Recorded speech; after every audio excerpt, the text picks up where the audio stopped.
Hi guys, my name is Ivo and I'm from mytestedasp.net. It's time for the second part of my current video series about writing clean and testable code. Now let's go to Visual Studio and continue our work. We started testing the home controller class, which is this one. We already tested the two methods that are quite easy to test, this one and this one, the about method and the privacy method. Now we're going to test the index method. Okay, remember what we talked about dependencies? Here is another dependency and it's a big one. In this method, we're using article service. The article service essentially is just a business logic class using the database and making some logic around that. For example, it returns all the public articles by some user, or for example, returns the details of an article, and so on. Okay, so on the index method, we're calling this article service, and we get the O method, which returns some articles of type article listing service model, and we return these articles here in the view. So essentially my unit test needs to validate the view result and validate that the model has three articles coming from the article service model. And that's a dependency. We have a dependency to our article service. And this dependency is created here with the new keyword. And remember the following rule. If you're using the new keyword, you're creating a fixed dependency which you cannot replace. Essentially, if I want to use the home controller and if I want to call this method, I need to use this dependency. So I need to use the real database. I cannot replace it currently with the current implementation, with the new keyword, because new keyword fixes that this article service is this type here. So that's a mistake. And that's one of the main rules for testable code. You need to avoid the new keyword as the plague. The new keyword is essentially fixating your dependencies. Now, you may ask why this new keyword here is not a problem. Because this class does not have any logic. It's a model class and it contains, its purpose is just to transfer data from a layer to layer. We don't have any logic here, so it's not a problem. But here we have a logic which calls our real database. And that essentially is a problem. We need to fake it. We need to make sure that we replace the home controller's article service with a fake one before executing the test. And with our current implementation, we cannot do that. This private field here, article service, which is used by the method, is private. And yeah, I can use reflection to set a new fake value here, but that's just a bad design. It's a bad code smell, so I need to refactor this. To refactor this, I will use the dependency inversion principle, and essentially what I'm going to do is I'm going to say, okay, I'm going to receive the dependency here from in my constructor, and I'm not going to instantiate it in the constructor itself. So I'm going to say I want to receive the article service, and I need it as a dependency if I want to work correctly. Essentially, the home controller no longer creates the article service, which allows me to pass fake article service so that I can test the logic of this method here. And I'm creating a unit test, so I want to test only this logic, not the article service logic too. So I need to replace it. And with this refactoring, I need to edit my tests, and I'm going to say that I don't need any dependency for these tests because in the about method and in the privacy method, essentially I'm not using the article service, so these tests pass. Okay, so this principle is called dependency inversion, and I'm using dependency injection to pass the article service into the home controller. Fortunately for me, the ASP.NET Core has a built-in dependency injection system. So if I register the iArticle service here, that's ASP.NET Core specific, I just say whenever a component, for example a controller, wants an iArticle service, pass this implementation. And if I try to run the web project and hit the home controller, the ASP.NET Core framework will pass this implementation here and everything will work correctly. But if you're not using ASP.NET Core and you want to test with the same concept I'm using here, dependency inversion, you need to find the inversion of control container. For example, ninject, for example, structure map, simple injector. Just read a tutorial about it. If you want, I can create a tutorial about dependency injection. Just let me know down below in the comments and I will do it for you. Good, fine. We refactored the bad code here and we created the home controller to don't have explicit dependencies with the new keyword. So now what we need to do is we need to start testing. I'm going to create a new test saying public void index should return view result with correct article model. Okay, but I will need to create a fake article service.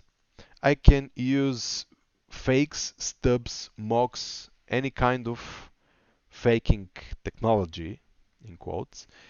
But I'm going to use the most simple one here. I'm not going to use a mocking framework. I'm going to create fake iArticle service implementations by myself because I don't want to overcomplicate this tutorial. It's always better to use a mocking framework, but just to make things simpler in this video series, I'm going to create my own fake implementations. So I'm going to just add fakes here and I'm going to create fake article service.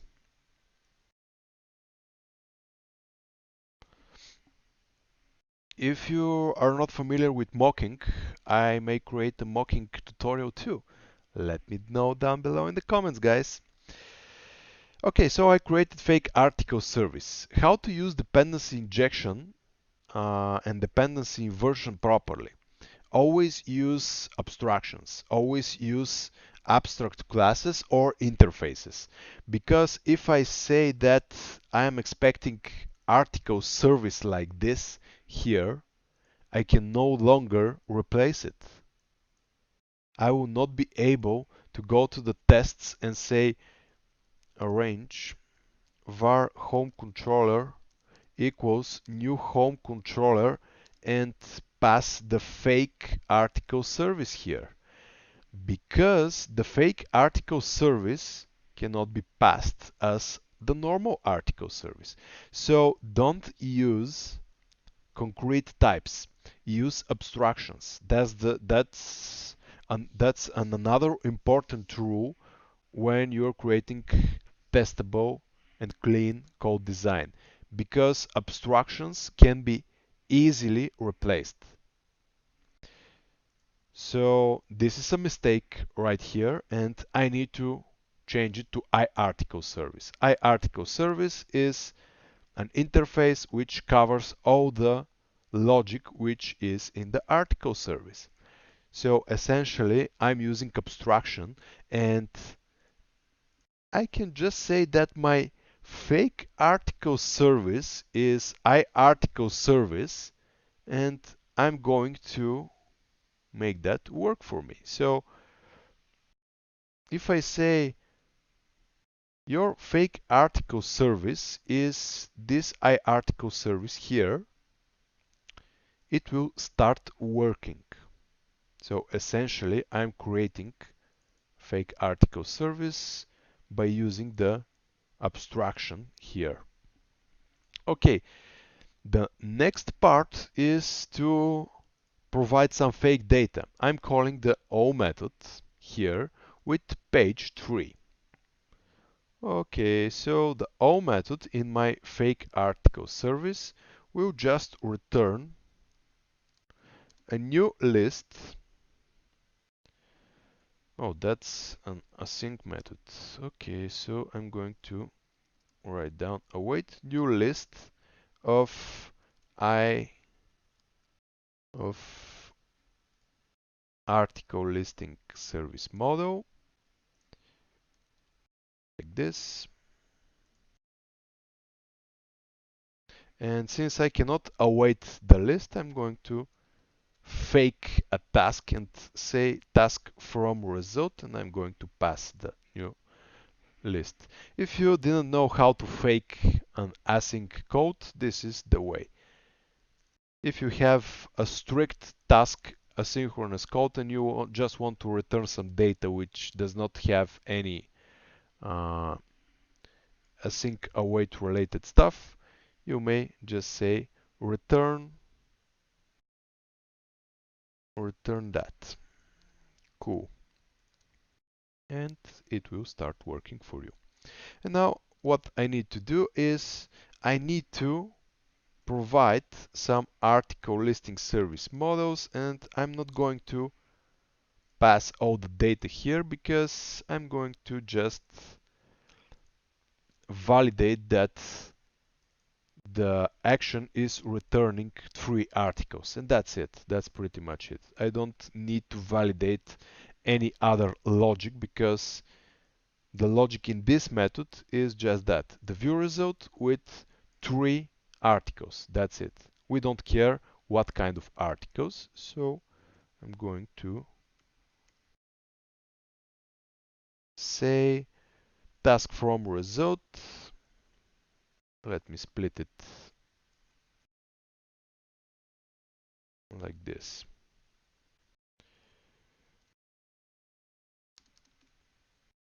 I'm going to add more than 1 article, more than 3 articles, sorry, and I'm going to say return await return articles dot take, and I'm going to pass the page size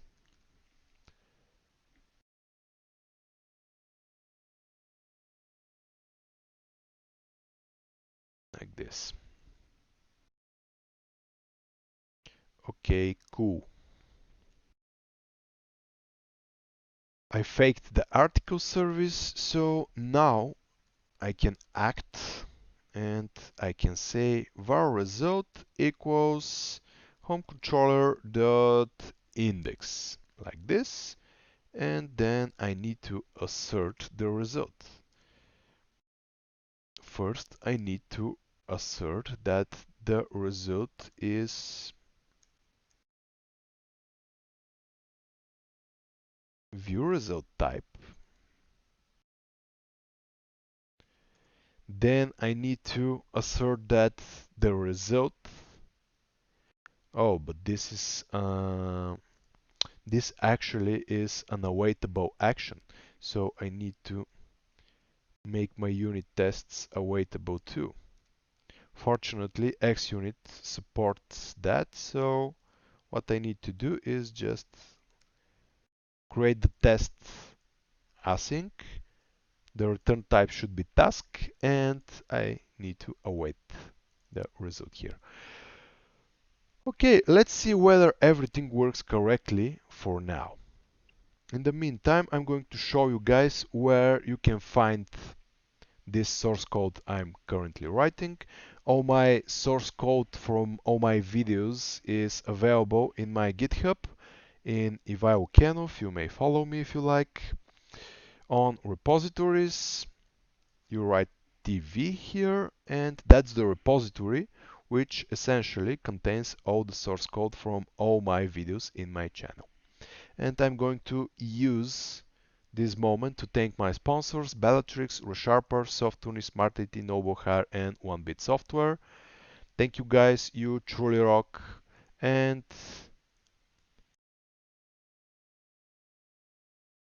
if you know a company which is willing to sponsor such projects like mine, for example, or sponsor projects like this channel, these companies may do it through Patreon or Open Collective. You may do it as an individual too. I also accept one-time donations on PayPal.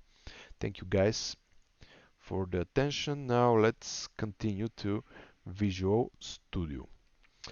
Great, so we asserted that we have a view result and the test is passing, which is quite nice. Our fake article service is working without touching our real database. So our refactoring here and removing the code smell of the new keyword is working great. And the next thing is I need to assert that the model is actually an enumerable article listing service model. So model is assert is type enumerable of article listing service model view result.model. And I need to assert that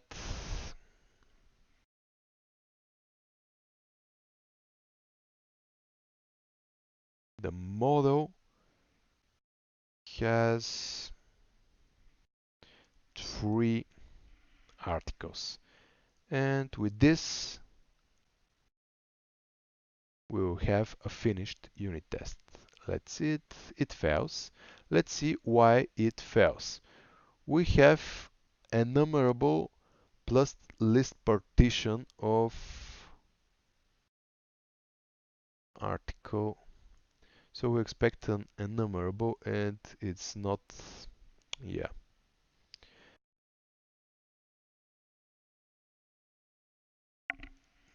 We need to fix that. But I would like to validate the type.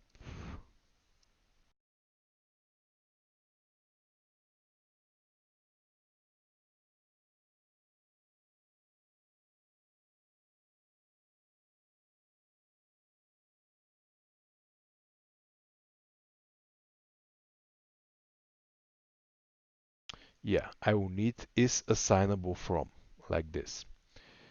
Let's run it to see how it goes. Because is type verifies that the object is exactly the given type.